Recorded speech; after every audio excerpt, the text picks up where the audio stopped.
Pat, I gotta be honest with you. I had a tough time thinking about this one, and I realized I am the one who introduces everybody else to music. Okay. I am the one.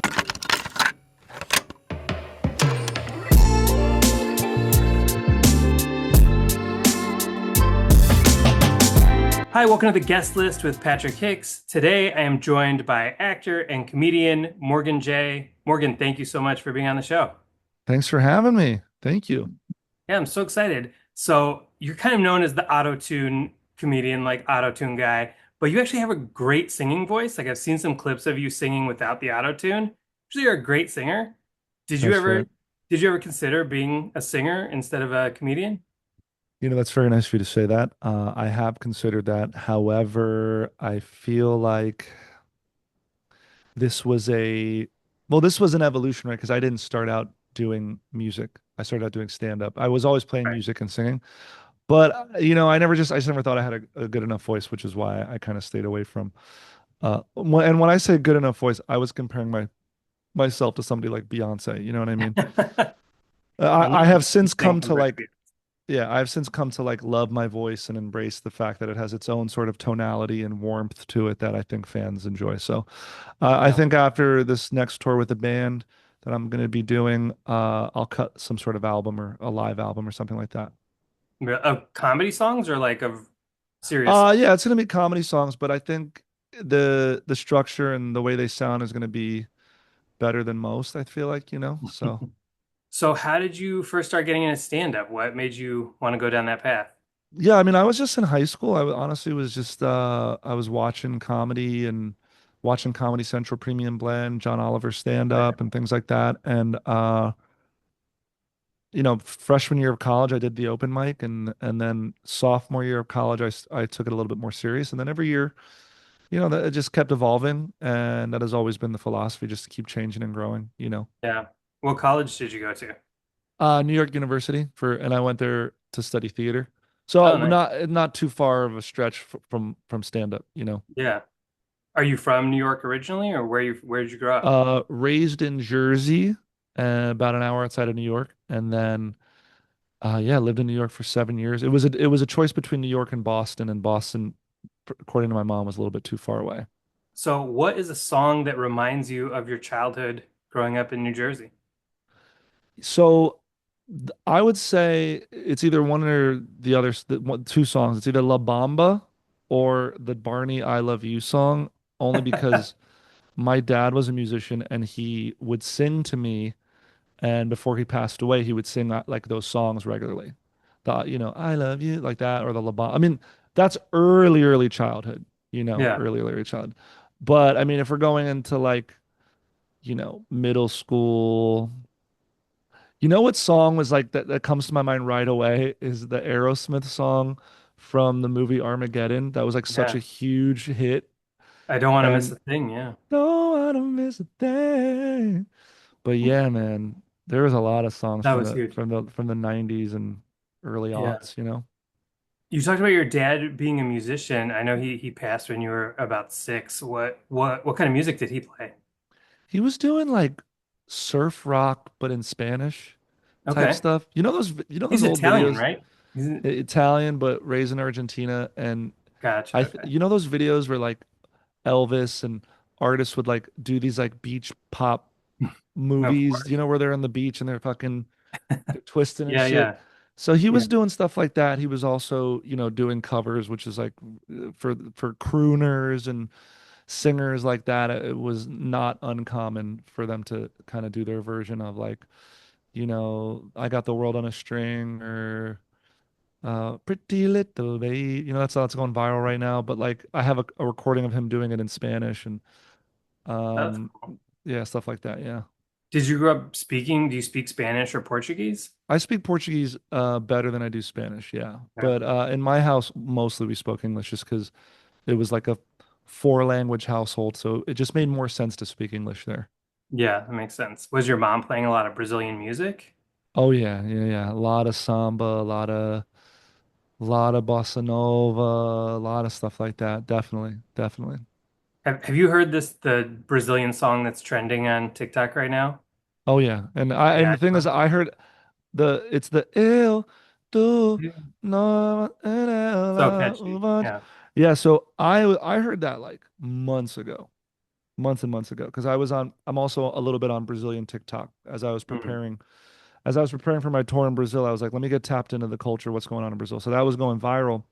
And that whole channel is just so great. I don't know if you know what what they do, but they take Brazilian funk songs or historically like very dirty songs with trap beats, and then they use AI to make them more like late 60s, early 70s kind of vibes, Yeah. funk and disco, and I think it's like really cool.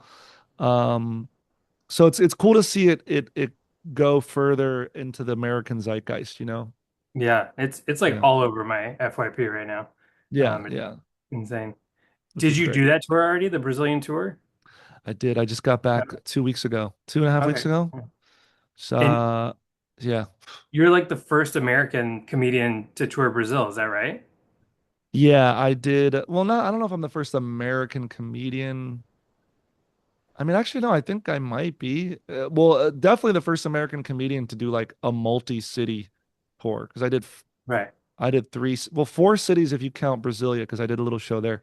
But I sold a substantial amount of tickets. I mean, everybody was surprised. All the promoters in Brazil were surprised about it. As was I, the fact that I was able to sell in like other cities, you know, Yeah. São Paulo, like for sure. Rio, yeah, maybe.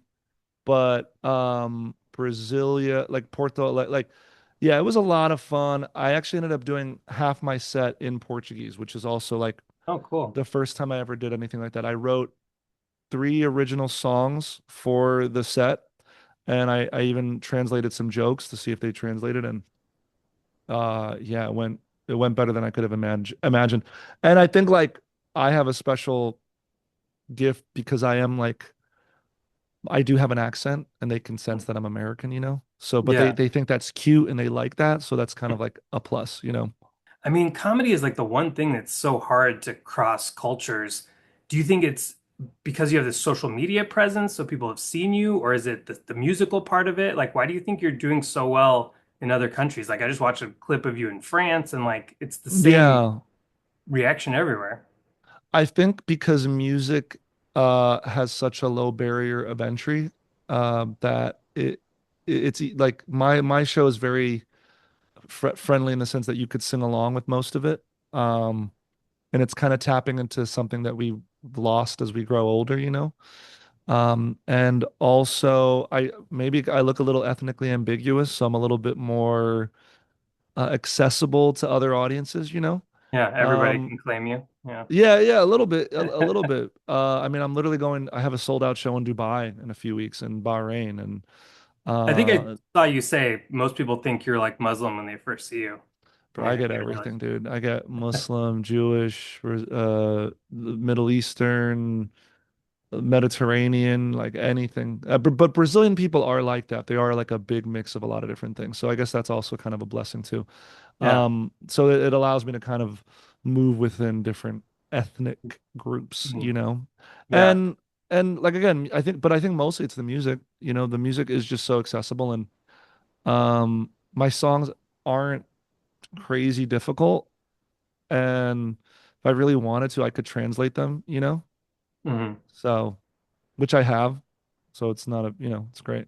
All right, so speaking of live experiences, what is a song from a concert that stands out to you? So from one song, I I couldn't remember because this band is my favorite band and I've seen them live t two times now. Okay. It's Kroonbin. Oh yeah. I saw Kroonbin live at the Greek Theater here in LA, and I saw Kroonbin live actually at the Salt Shed in Chicago. Oh nice. Oh, the salt shed is And so good. yeah, and I remember the first time I did some mushrooms and it was outside and it was a beautiful night and like I think what really struck me from their concert was that like their music ultimately is like so chill and simple. I feel like they're kind of like, you know, a jam band, but like a jam band that's got their shit together and everything is kind of wrapped up in a nice bow. You know what I mean? Yeah, Like for sure. the songs don't go on for like 10, 20 minutes, right? Everybody like just they move on to a different melody, and I fucking love that. And their performance style is so subtle and so smooth and so cool that it kind of really inspired me as far as like because now I'm working with a band Hmm. um, about like the elements you can do in a live show as as a musician and a band. You're kind of open to so many more theatrical elements as far as set design, lighting design, vibes within songs. You could do little covers and little breakdowns, and they did all of that stuff. The outfits and the whole thing I was just impressed by, Yeah. and yeah, I loved it. Yeah, they're pretty Uh, awesome. I remember. I have been seeing a lot more live shows, uh, a lot more live shows. I guess the other thing, I didn't want to bring this person up twice on the list, but I was gonna say I did see James Taylor last year at the Hollywood Bowl with like Oh, cool. 17,000 people, Yeah. and we were probably of the younger demographic there, but I mean, like the way everybody sang together felt like just like this chorus of angels and stuff, and I like that he's still performing at that age. Some Yeah. artists they're like I literally just saw an interview with one of the guys from Hall and Oates. He's like Hall and Oates will never get back together. We had our prime time. We don't want to be like old and trying to sing through our songs and this and that. But I don't know. It's like I don't think audiences, if they're real fans of yours, are gonna care too much because they want to like relive and they want to Yeah. like support you and they want to, you know what I'm saying? Well, especially those two they're so like acrimonious now. If they did get back together, like that would be huge. 'Cause they don't like each other. No, they don't get along. Yeah. They That's crazy. I think they had different visions of I think maybe one of them wanted to still be making music and the other one was like I'm done Yeah, the moving one with on. the mustache, it seems like he's done. And then Yeah, the it's Oates. one Oates, and then Hall, he like has like a jam at his I think he had like a jam band thing at his house. He had like a show, if I'm not mistaken. Yeah, it's really cool. Yeah, So yeah, the musicians come by his house. yeah, it seems Yeah. sick, you know. Anyway, But yeah, if they get back together, I'll be that'd going be to that. momentous. Yeah. Yeah. All right, what is a song you associate with a specific activity? Yeah, so I run. I haven't ran in a while, but when I do run, I have like a playlist called Run, Run, Run, Run. And the first song is called Congratulations by Post Malone. And they say congratulations. And just it is I'm just trying to get myself pumped up and like, Yeah. so all those songs are like kind of affirmations when I'm running and, kind of revisit that. What is a song that gets you emotional? Right now, there's a song, it's actually a Brazilian song. It's called Conselho. It's like a samba pagode type of song. And Brazilian music, like traditional Brazilian music, there's all different kinds, but for the most part, like they love to sing with you. Hmm. Um, I think like Billie Eilish said she'll never perform in Brazil again, and I don't think it's for a lack of like energy. I think the Brazilian people have like too much energy, and they sing every song with you. They'll sing Yeah. every word, and they just love to sing. And this song, Conselho, Conselho means advice. And the Brazilian music is just so full of joy. Even the sad songs are full of joy. It's always about looking on the brighter side. Like, what am I going to do? I'm going to cry? No, I'm going to party. Like, Hmm. and that song, I remember I was like walking through Spain during my European tour, and I was listening to it. And I was like getting emotional because I was like, man, it's like I really fought, and I made it here, and like there's nothing to like everything worked out, and I'm like I really made it through, and then it was kind of hitting me, and it was Yeah. just like, and then with having this chorus of people singing this song was really beautiful. Yeah. Yeah, I mean, people might not know, but you've been doing stand-up for it was like 17 years. Like you've been at Yeah, it a long time. 18 years Yeah. last month. Yeah. And then when did it feel like you really like made it?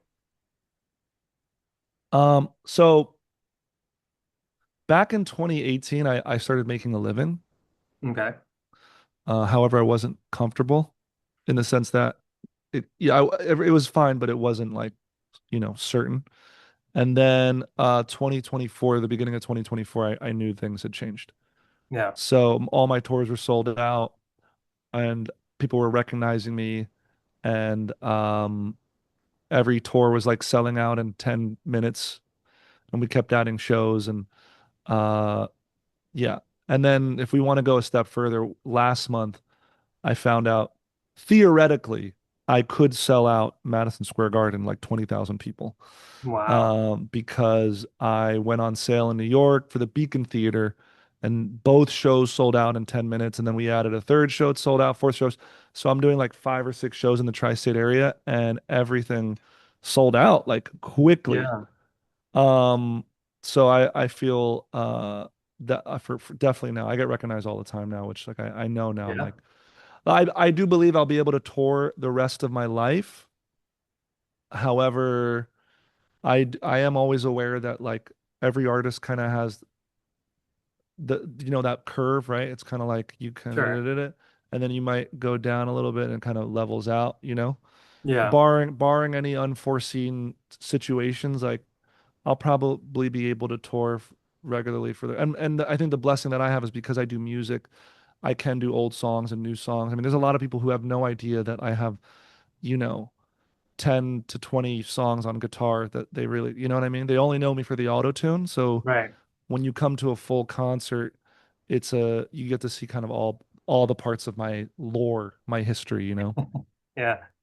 So is that a goal for you to do Madison Square Garden? Like growing Yeah, up, I mean it was wasn't it a ever? goal to me. It was ne yeah, doing Madison Square Garden was never a goal to me.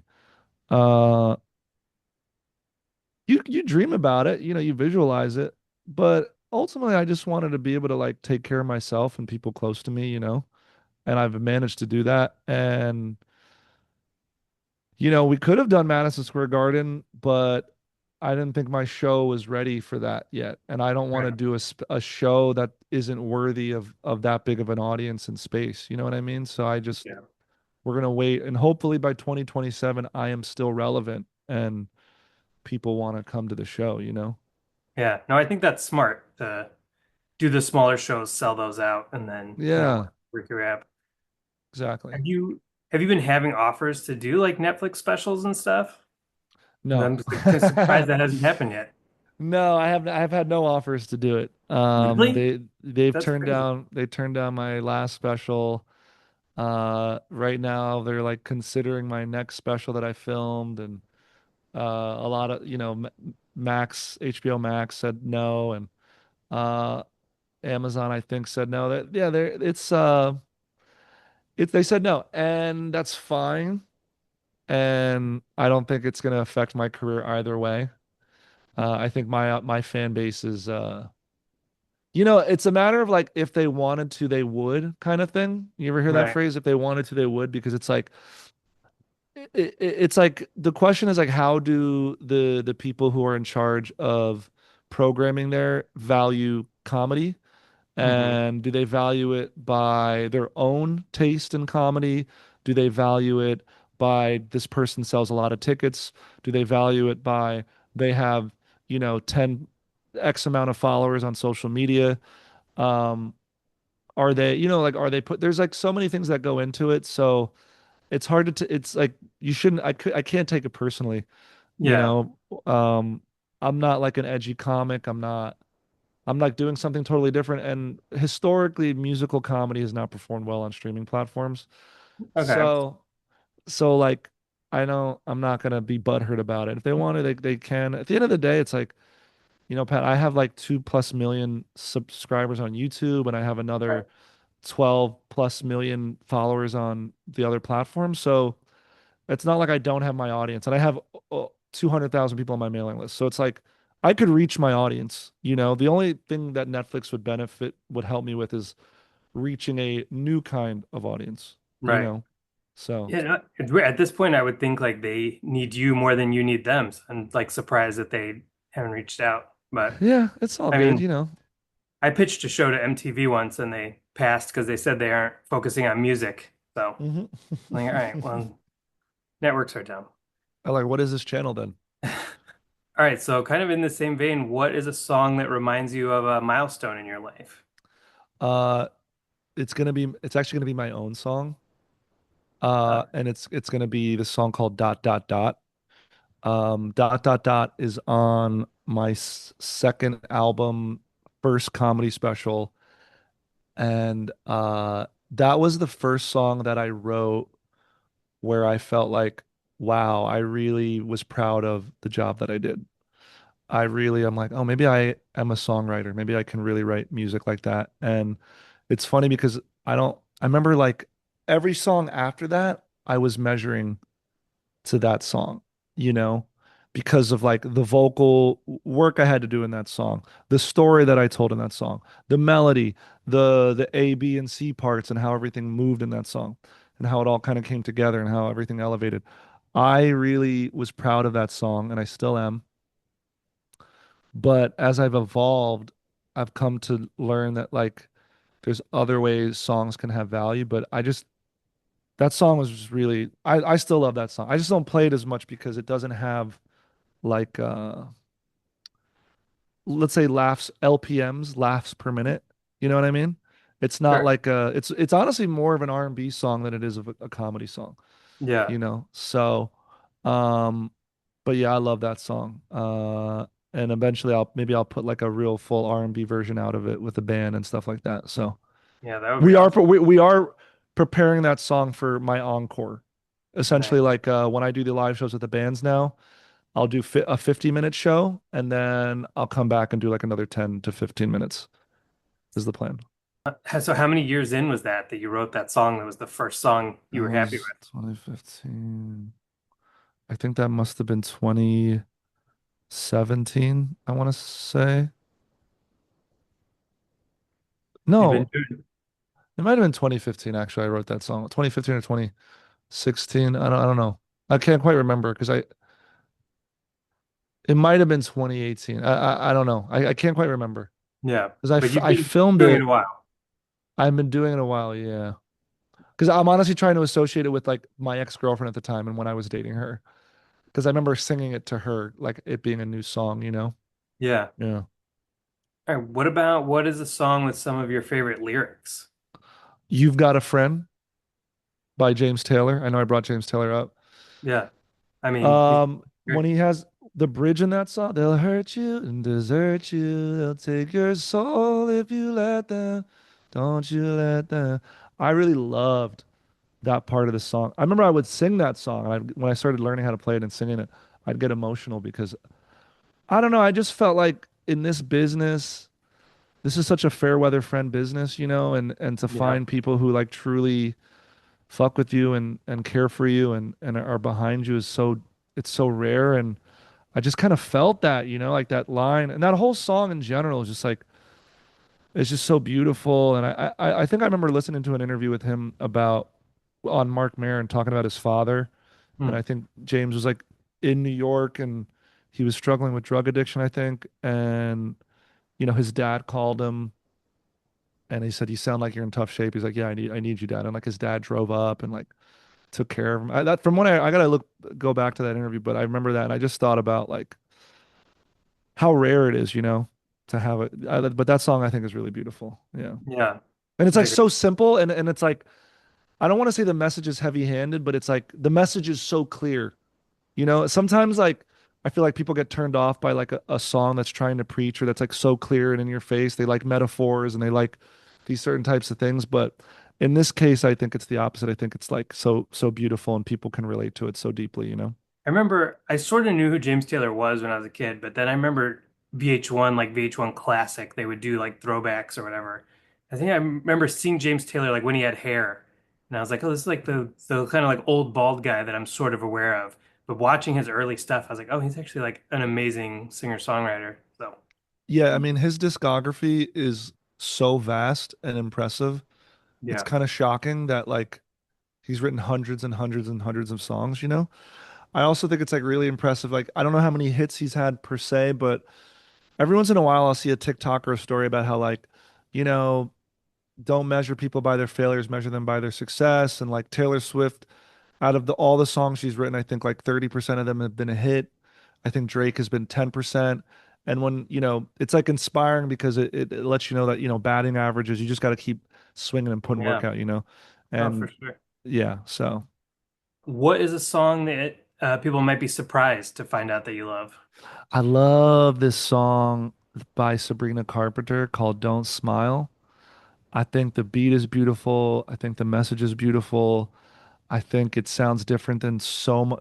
She's considered a pop artist, Yeah. but it definitely to me doesn't have this uh pop feel to it.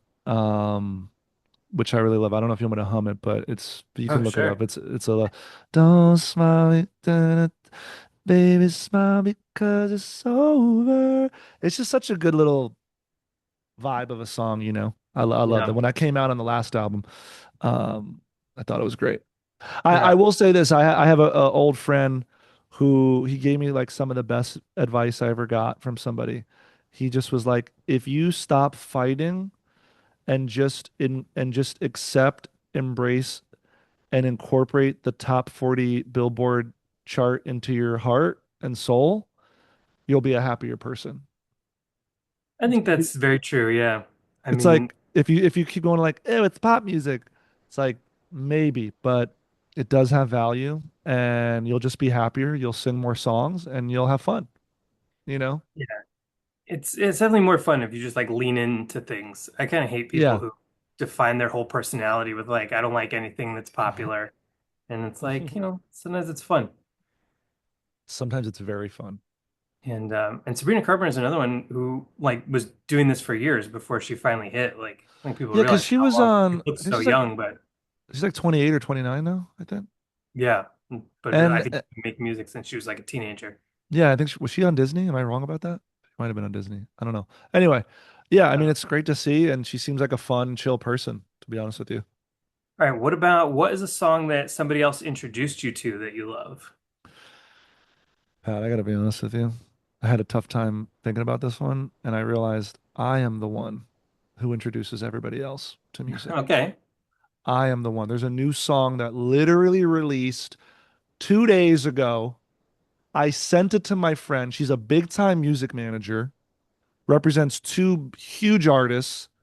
Never heard of the artist I sent her. She hit text me back. She goes, "This is so good. This is like I saved this right away." And I found this because I'm on TikTok all the time. I found this Yeah. artist on TikTok. I just saw a really interesting post from Lizzo who was talking about like the music industry is in shambles. Indie artists kind of have a leg up over mainstream artists. There used to be one outlet, there used to be this machine, and now there isn't. And like this guy who I found literally wrote a hit, you know, Yeah. and I've shared it on my Instagram yesterday. Who's the I artist? Cinque Mani. He's like this dude from Austin. He's like a white, ginger-haired guy. He's kind of like our new Bobby Caldwell. You know what I'm saying? He's got Okay. soul. He's Doing like got soul. R&B. Yeah, this song, it's called um it's called Dance with Me. And I don't want to get you, but it's got like this vibe. It's got a vibe. Hold up.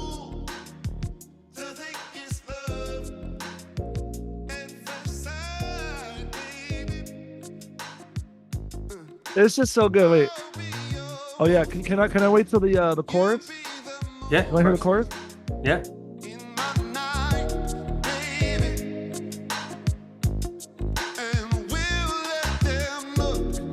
It's coming. I'm sorry, it's coming. It's coming.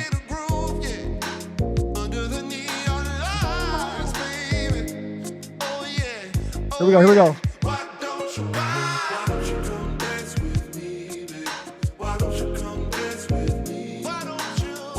And it's just like he brought this like 90s R&B. I don't know, man. The vibe is so good. And Yeah, there's so much good music on TikTok and on social media. It's kind yeah, of it's insane. it's it's kind it's like too much, but it's so great to like,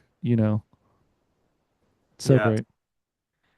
great. So you can't think of any song that you've introduced somebody else to or that somebody has introduced to you? I mean, my buddy Chris sends me songs sometimes. Let me see what the last song he But sent they're me to. not good. He's like my one of my best friends, and he's always sending me tracks and stuff, and he's got great taste in music too. Uh, I'm trying to think, man, because literally, it's like me sending videos to him, the songs to Yeah. him. Um, Damn, dude, I really can't think. I mean, No, that's my fine. my cousin just sent me a really nice song from a Brazilian artist that I didn't know. So if that counts, I could throw that in there. But um, No, it's your playlist. It can be, you want to just stand on, I'm the I, one that sends great songs out, then we'll do that. yeah, stand that and then just put this song "Dance with Me" that I just showed you. "Dance with Me" Yeah, for sure.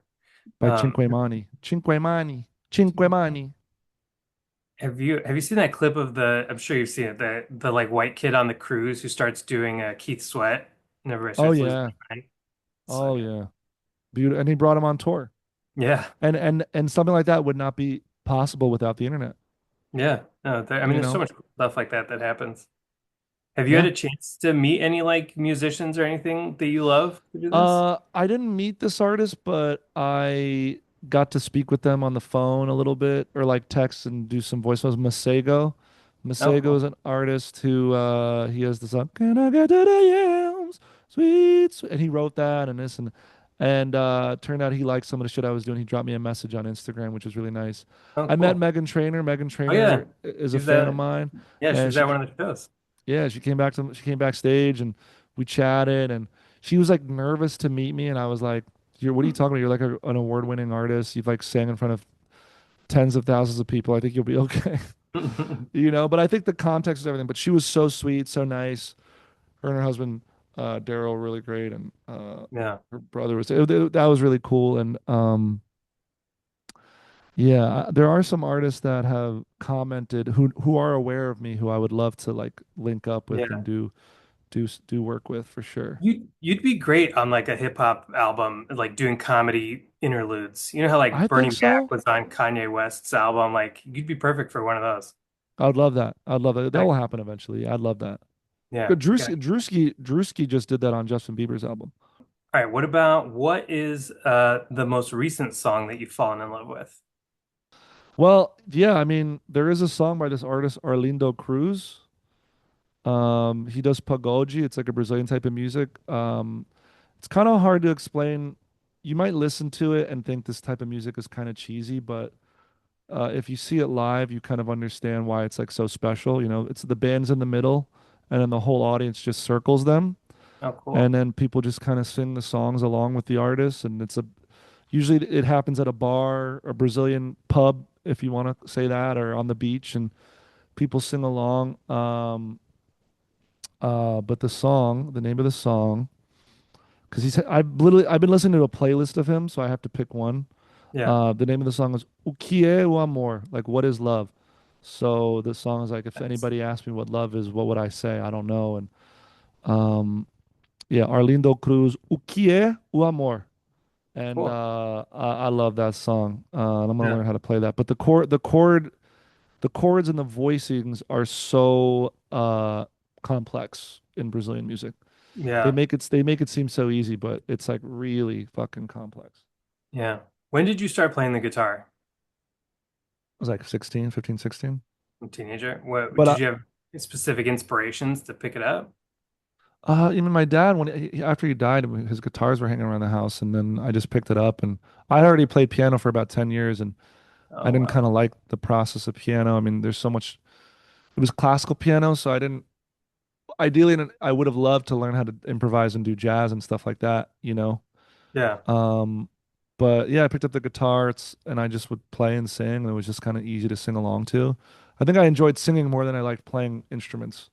Hmm. I always, for some reason, no matter what, I don't think for some reason, I think there's probably some scientific evidence, but anytime after I've rehearsed or sang for like 30 minutes to an hour, I feel so good afterwards. It's like my soul feels better. Yeah. Um, but yeah, I took about like 2 months of lessons and then I kind of just stopped the lessons and I just played on my own. I feel like I could have gone further with my abilities in playing guitar, but I should be able to play better than I do now, considering how long I've played. But I Yeah. think the songwriting was more important to me. Yeah. I think once you get to the point where you can do everything you need it to do, then kind of Yeah, you don't. because there's like yeah, I think you're right. I think there's like a threshold where like you could do chord changes pretty easy, and then it's like, all right, do you want to go in for like the really crazy chord? I have pretty small hands, so do Mm. you want to go for like the contortionist chords? Do you want to learn how to solo and do like there's different types of skills then you can add on to that bass, but I kind of never I think Yeah, all I worried about was the songwriting. right. Three chords and the truth. That's all you need. Three yeah, and a capo too would help because then you could change the key pretty easily. Yeah. Yeah. All right. The bonus track. What do you think is the best song that uses auto tune? Best song that uses auto tune. It might have to be Let Me Freak by Lil Dicky. Okay. He has like a Let Me Freak Part 1, Let Me Freak Part 2, Let Me Freak Part 2. He just kind of like has fun with it and goes crazy with it and just fucks around and I think that's the one that came to my mind immediately was Let Me Freak by Lil Dicky. Love it. Uh yeah, I know we could have said T-Pain or No, I somebody like you else, went but I like unconventional. but I like that what he did with that. Yeah. All right, man. Thank you so much. This was so cool. What do you have to promote right now? Well, what do I have to promote? Tickets are officially on sale for my spring tour. We are going to be going all over America. The Goofy Gang, the Goofy Guy Tour extended. I'm going to be doing the biggest venues I've ever done in my life. 6,000 seats is one of them, and so we're going to places that I've never really been before in America. I don't necessarily want to go, but I guess Boise, Idaho needs me too. You know what I mean? So we're going there, and then go to morganj.com for updates and then twitch.tv/morganj where I have my live streams and my talk shows if you want to have like direct access and talk to me and get to know me. Oh, well, thank you so much, man. I really appreciate it. Pat, thank you, and I will see you in a few weeks Yeah, I at can't wait. the Thank you. Chicago Theater. Yeah, definitely. I'll be there. Thanks so much. Thank you, brother. You've heard the stories, now hear the songs. Go to wherever you listen to music, Spotify, Apple Music, Tidal, and you can listen to today's guest's personalized playlist if you search for The Guest List with Patrick Hicks.